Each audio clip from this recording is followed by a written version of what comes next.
बतावा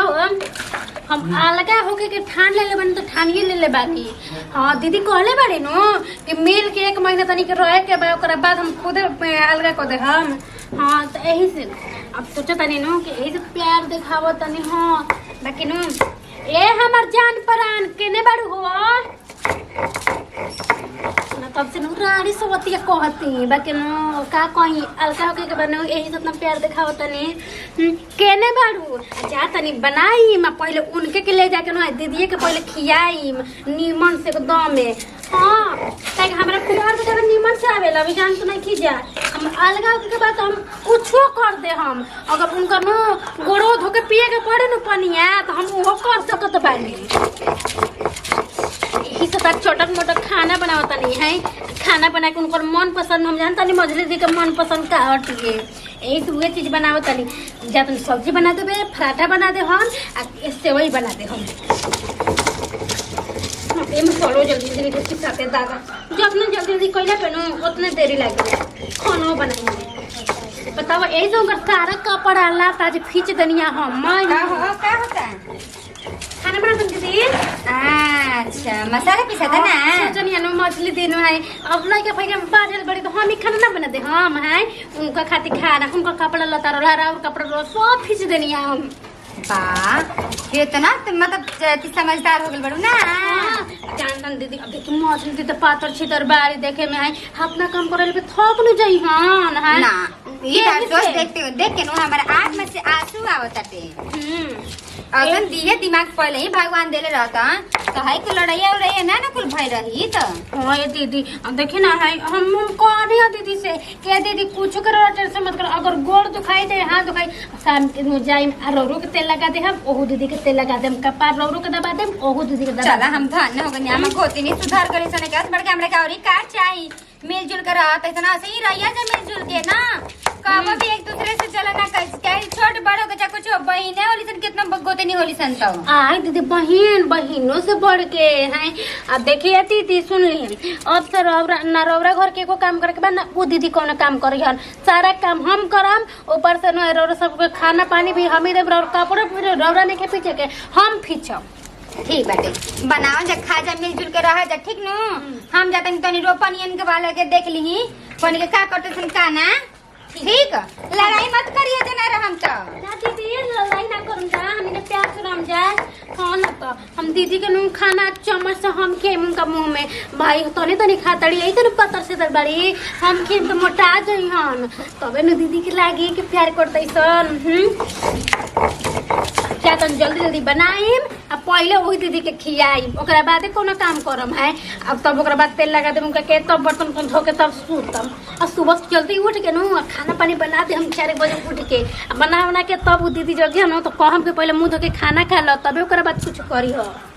बाप रे बाप लइका तन के सुतल त चैन मिला तो कबे से नु रोवत रहे काए कइले रहे कपार खाजरा रोवे लागल तो जल्दी सूत ना सको जब तक लोग के तेल ना घसम ओकरा के ठोक के ना सुताई तन की कपार खा एगो लइका रोसन की ना तन की भइल रोइला सन अपने से चुपचाप होकर सूत गल सन तय करा ना पहले तेल लगावा फिर 10 घंटे से एने लोने लेके घूमत तब तन की सूत या सूते त 6 नंबर खाते सूती तन की अपना अथी बहन को चला सूतल बाटे ना तो बाप रे बाप 2 घंटा तक म चहल रहे दादा के सोचो तन के कब सूतो काजी दीदी जी और लइकवा सोना के हो हमार लइकवा चांदी के हो हैं रोबरा लगा के तेल लगेला हमरा लगा के तेल ना लगेला तू लगा दे तो लगा कभी तेल लगाई हाथ में मन तेल में लाग नहीं लइकवा के हमरा बताई ना तनी हां अरे तने में पूरा गांव के लेकन के तेल लग जाए। हां तो काहे ना अपने लइकवा के लगाई ने तो निसने हां है रे मतलब हम लेके के तेल खाना पीना देखाई लगल अब घर में आई नु जब से हमर लइका हो तब से और जलन हो गइल तोरा जलन नहीं हमरा ना जलन रहला तो इहे मन बैठे नु हम तो चाहत नहीं के रोरा से अलगा हो जाई हम जो एक कहता रहे एगो में बात ना बाजी अब एगो में ना चली मत बाजो हमरो बाजने के बजावे कि हम से ठीक बा अरे बाप हां बताओ देख के रहत नहीं के कोई हमनी के हमरा के मर लइका के हमरा मरद के तू ना रहत कभी ठीक में हम रही ना हमरा तोरा ने पापन के से पहले समय मन के नहीं खे जान तू के नहीं खे जान के केकरा दिल में पाप बट गए हां कहे तू में तो लेगा के तेल ना लगी काहे के दिल लग जाई कहे आज लगा ले कल के दूसर नहीं आई हम तेल खरीद के लेके आईनी हमरा के अरे तक हरा में का बटल के तेलवा बेटा ई काची बैठल घर में रे के काची का बा क्या हाथ में तो लाला लगी लगा दुनिया से तोर खाली लड़े के ना पाप समझ बैठ ठीक न हमरा लड़े से पाप समझ बैठ गया हमारा हमरा समझ बैठ गए अरे कौन से तू मर अरे अरे अरे ई करे कैसे मर गई हाल गए हम अरे लेकिन छोड़ के काहे हाथ उठाओ के जी होता तेल एकरा खातिर नहीं खे और तोरा नजरी में लाज नहीं रे मतलब बड़ गोतनी के तू हाथ उठली ना जब कुछ मंगा तो नहीं चला पियलस या काहे खत्म अरे सॉरी अरे काहे न कर अरे अरे अरे हटे जा कर काहे करबी रे काहे करबी ए मारे ने खींच के सुन ले बात हम अबे में ना अब अलगा हो हां का दियल हमरे को मैंने खेल अब अलगा हो दोनों का लगा हो जो दोनों का अलग कर देतनी हम ठीक ना लेकिन हां दोनों के एक शर्त पे अलग करम हम कौन सर जी हमरा हर साथ 21 दिन तोनी के साथ में रहे के बा वो प्यार से रहे के बाटे ये हमरा नहीं हमरा खेले खेल ना हमरा तब ना हम घर के बंटवारा करम ना अलग करम हमरा अलगा बाकी होखे के बा हम रहले ठीक बाटे तब हमू रहले हम आज से स्टार्ट बाटे तोनी की पहल का दिन प्यार से कब लड़ाई ना हम लगे चाहिए घर में अगर हम अगर ये लड़ाई बुसान तैयार अलग आगे खातिर प्यार से खाए के बैठे तो हमरा मंजूर बटवे चल सन अगर जे दिन तोनी के लड़ाई बुसाना सुन सन अलग के तबे हो अगर देख लें जे दिन लड़ाई ना ओ दिन तोहनी के धन दला से अलग कर दे ना दीदी ये सुनो नहीं के सकत अलगा होके के हमरा ज्यादा शौक बटवे हमरा जल्दी बटवे ऐसे ज्यादा प्यार हमें दे ए जान सुना देख खाली प्यार देखा के बा ठीक न हमरा के जान पान मत कर अरे तो उहे ना प्यार दिखाओ तन बुझाई लबी तो अलगा होके के ऐसे दिखाओ तनी ना तो तोरे कैसे दिन तक देखैया ठीक न हमरा के के नहीं जान की डाइन हटिसो तोरा के नहीं के जाना तोरा के नहीं जानत रे देख हमरा अलगा होके के बैठी तो पर मुंह बनवाए फिर भी को लगा के बैठ समझ कोई दिन खाती ना ना ना आयो कई दिन खाती चल सुन लड़ते सन चल तेल मसाला डाल ले बने अभी न लेके नहीं खे आवत मन तो करता कि जो गरियावे लगे लेकिन का करिए कई दिन के बात बाटे न अलगा होके खातिर काम नहीं के करे के पड़त निकाल हम ताकल हमरा पसंद ना जो हमरा पर हाथ छोड़ लेबे ओकरा के हम बाबू जानू करतानी छोटकी करतानी बहिन मानतानी मन तक करता कि अब सोचबा तो फेंक दिलू अठी मुंहवे पे लेकिन का करी मजबूर न बानी कई दिन तक कसहू रहे के बात रहे के बाटे कुछ कह बिया तो होते नहीं लेकिन हमरो सोच समझ कर रहे के चाहिए हमरा तो बुझाते नहीं के नु कि का करी का ना करी अभी लेके ना जाई ए छोटकी छोटकी का हो का करत हो हां दीदी जी राव छोटकी मसाला पीसते मसाला ना पीसल का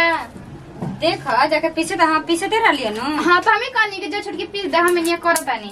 अच्छा खाना बनता ना खाना बनता दीदी जी खाली आधा घंटा रुक जाइए आधा घंटा में खाली सब्जी बनाए के केकरा बाटे खातिर खाना बनाता काहे जीरो ना खाई छोटकी ना खाई घर अब में तो परिवार हमने बाटे तो सबकी ना खाई जी अब इतना जल्दी परिवर्तन है तो हम पूछेंगे ना बा केकरा खातिर बना दो केकरा खातिर ना आइए दीदी जी ऐसे कहीं करता नहीं हमरा बहन नियन बिया जी कतनो बिया तो मान ली कि भले दोस्त दुगो कोख के जमल है लेकिन एक भी बहन जा तो बहने नियन भगवान ऐसा करे नजर ना लागो दोनों जनी गोतनी के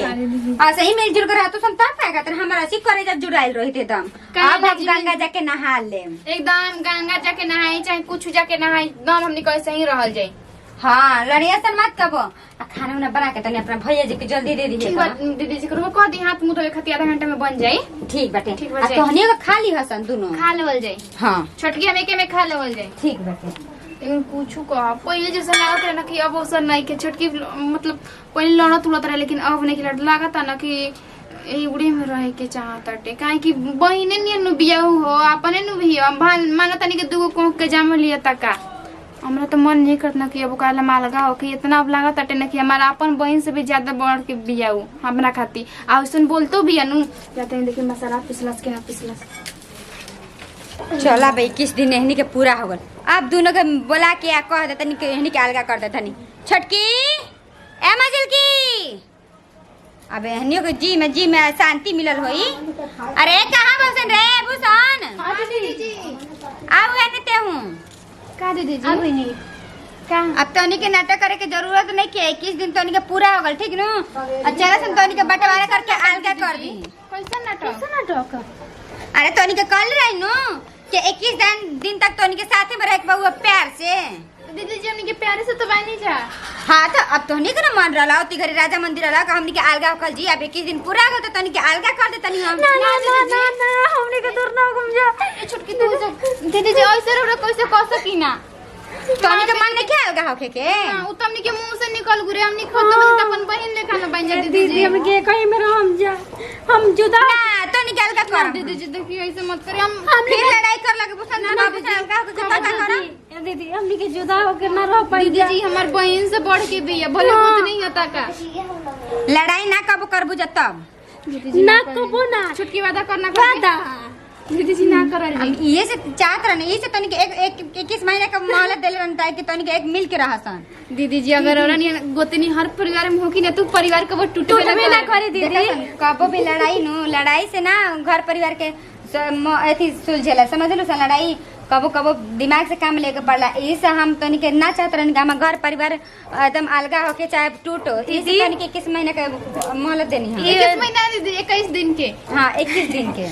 21 दिन में छिटकी सच्ची कहते 21 दिन ना ऐसा लगा था ना हम कबो ना सोचल रहनु कि हमरा दिल में इतना प्यार बनौरा खातिर आज बुझा गइल है हमरा छुटकी लगा था ऐसे ना कि तुम्हारे बहन से भी बढ़ के चलो छुटकी बात में कुछ बढ़िया आज बनावल जी मीठा छे अब सबसे पहले दीदी के खियाए के हां दीदी जी वजह से तोनी के जौन मन करता तो बना दीदी अपने जौन मन ना करता राउर फेवरेट का दीदी जी के नाम फेवरेट हलवा बनावे के ना हलवा ना खाइले दीदी ना ना कहीं ना का खाए पास्ता ना उतना नहीं मीठा दीदी जी बताएं कोनो चीज बना हम बता दनी हम बता दनी ना हलवा ना पता कुछ ना दीदी के नु चाय खाली पिलाए की ठीक बजा चुस्की ले ले पियम हम छुटकी मिल के चाय बना दी चल हम तो बहुते खुश बानी कि दोनों एक हो गइल बैसन अब एक ऐसे बढ़ के हमरा के क्या चाहिए अरे हम तो ऐसे नाटक करते रहने के तोनी के अलगा होके के बाटे हम तो चाहते रहने तोनी के एक मिल के रहसन अरे हमारे का जिंदगी के भरोसा बा हम तो कब मर्जी मान दे तोहनी के जिंदगी भर साथ रहे के बा अगर तोनी के अलगा हो जाए तो घर परिवार बिखर जाइत ई से कब भी दिमाग से काम लेके चाहिए लड़ाई से ना। नमस्कार प्रणाम हम बने ज्योति मरिया। तो देखनी आ जाना अगर घर में झगड़ा लड़ाई होखल बटुए तो ओकरा के ना प्यार नहीं कि ओकर मसला अलगा होखे ना और वो झगड़ा के ना झगड़ा से ना सुलझाए के चाहिए प्यार से सुलझाए के चाहिए। जो देखा नहीं जाना कि इतना नफरत लटुए कि अलग होके खातिर तैयार नहीं है जाए और इतना प्यार हो गई हटुए कि एक पल भी दूर ना रह पाई है जाए। तो बस हम रोरा सबसे ये विनती बटनों कि रोगो सब न अगर झगड़ा लड़ाई बटियो घर परिवार में तो ओकरा के झगड़ा मत कर जब प्यार से सुलझाई जा। और हमने की वीडियो अच्छा लगे तो दिल से लाइक करी जा, कमेंट करी जा, शेयर करी जा और जे भी चैनल के सब्सक्राइब नहीं करे तो प्लीज सब्सक्राइब करी जा। और यही वीडियो से लेते हैं जब विदाई अगला वीडियो में फिर से मिल जाए। तो तक बाय बाय।